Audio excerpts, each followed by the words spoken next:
A function is a rule that takes inputs and gives back outputs, and it has to do so in a way that each input gets exactly one output. Exactly one output. If some inputs have more than one output, that's not a function. So if we're looking at tables and we want to know if they represent functions or not, we have to compare the input column with the output column and look to see if there are any rows where the x value repeats, but the y value is different. So here in this table, input 10 gives us output 25. Input 11 gives us output 28, and so forth. But what we notice here is that there's no repetition in the input column. No repetition. And that means that each output corresponds to exactly one input. So there's no input with two different outputs. So this is a function. The first table is a function.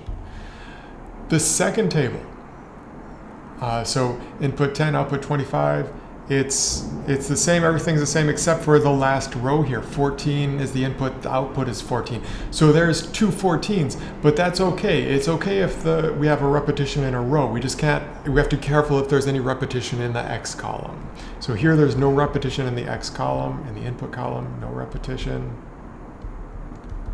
So this is also a function. Each input gets exactly one output.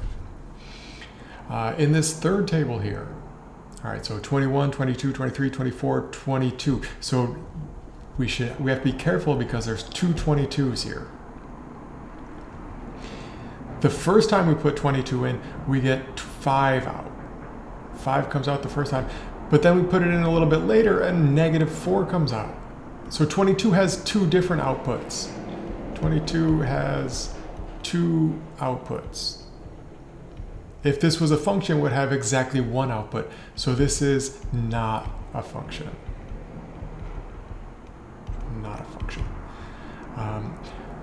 So let's look at this fourth table here. 21, -3, 22, 5.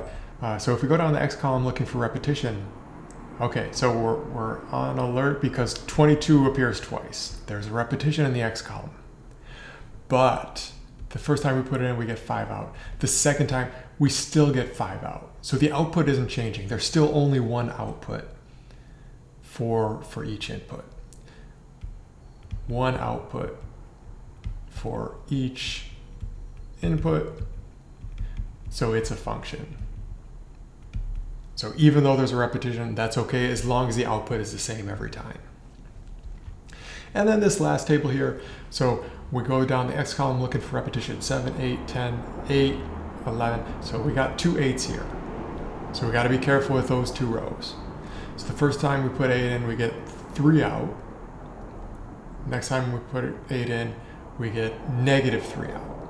All right, so 3 and -3, they have something in common, but they're different numbers. So 8 has two outputs. So that means this is not a function.